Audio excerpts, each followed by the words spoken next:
Well, movie fans, here comes the most thrilling picture ever filmed about the adventures of Uncle Sam's peacetime Navy. See the entire fleet in action preparing to defend the nation. Hundreds of ships and planes in sensational battle practice. Watch the giant dirigible Macon take the air for daring maneuvers that will give you a thrill a second. And get ready for a broadside of rollicking romance when those snappy blue jackets step out to capture the girls in every port. Yes, sir, you'll all want to see James Cagney and Pat O'Brien in Here Comes the Navy. Here Comes the Navy was a 1934 American romantic comedy film written by Earl Baldwin and Ben Markson. It was directed by Lloyd Bacon. The film starred James Cagney, Pat O'Brien, Gloria Stewart, and Frank McHugh. Unlike the 1940 film Murder in the Air, which only used newsreel footage of the German Zeppelin Hindenburg, Warner Brothers movie crews actually filmed the real USS Macon at her home port of Moffet Field. You can see the Moffet spreader gear behind Cagney in this snapshot. These heavy steel pipes took the load off the airship structure while pushing or pulling the heavy stern beam. When the scene opens at Moffet, a station airplane is being pushed by for visual interest, but it is not one of the hook-on airplanes.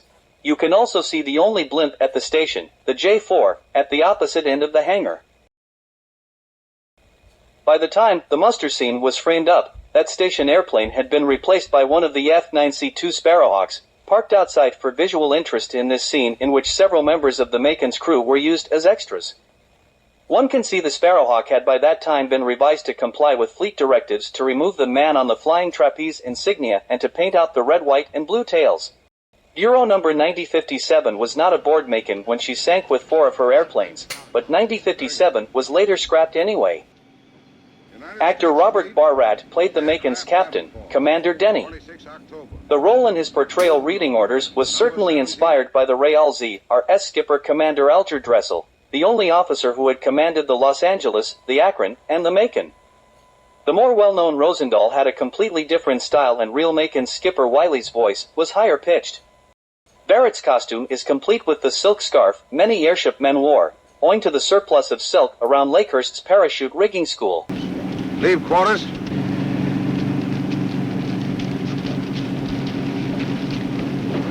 The crew is seen boarding the actual accommodation ladder at the stern of the Macon's control car.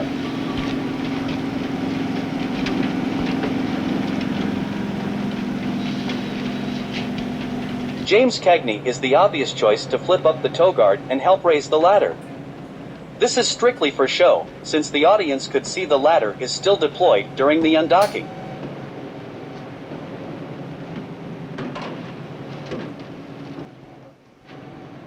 Unlike the stern's handling beam at Lakehurst, which was towed by a converted mining locomotive, the Sunnyvale stern beam was self-propelled.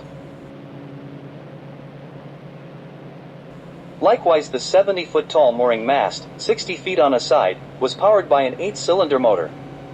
You can see a sailor is on topside watch, propped up on the gunner's stand on mainframe 170. The air-to-air footage shows the later Macon configuration, with exhaust gas water recovery radiators 3 and 4 removed to save weight.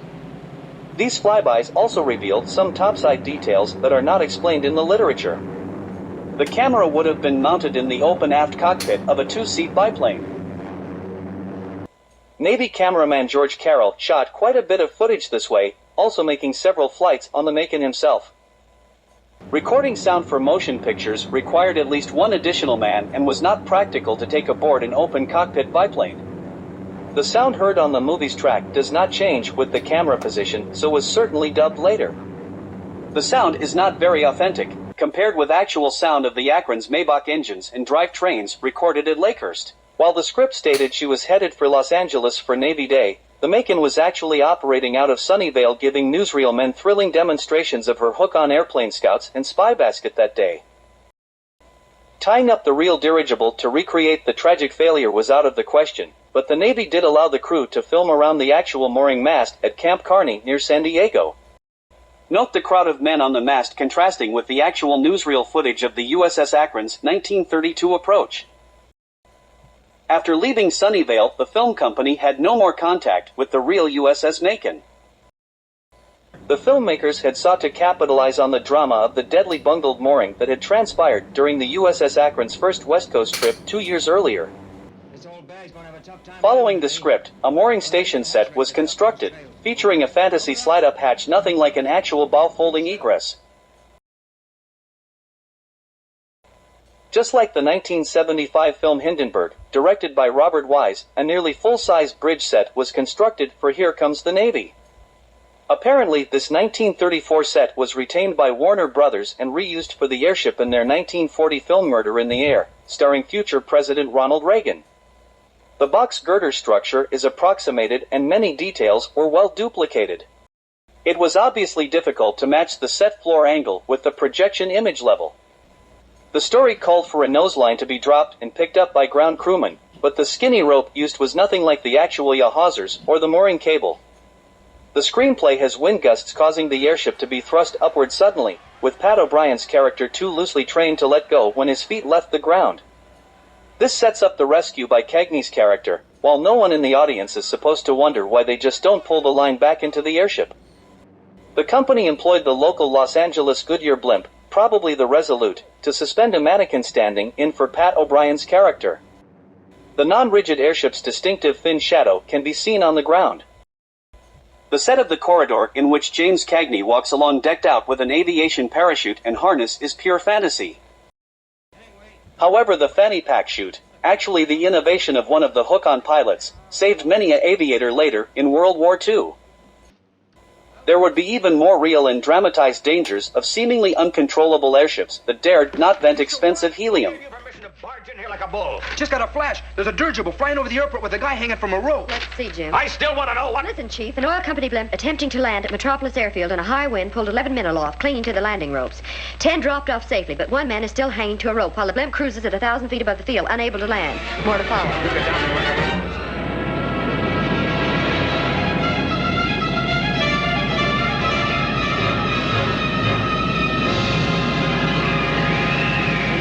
Accident, USS Akron came into Camp Kearney very light after consuming fuel crossing the country. Then a poor decision was made to discharge her airplanes, losing almost 2 tons as the morning sun heated up the helium. The young sailors assembled to be ground handlers were told to grab the so-called spider lines as the USS Akron tossed them out and dragged them along.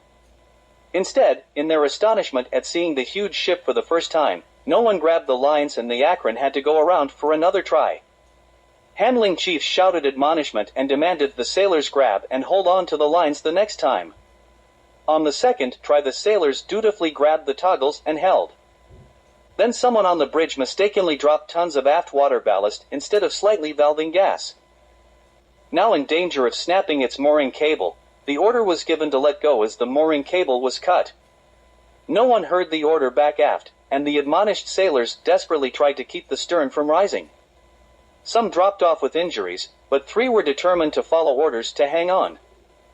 Since there was no helium in Southern California, it was not practical to vent the precious gas to make the superheated airship come down. It was also impractical to pull the spider lines back into the airship with men on them.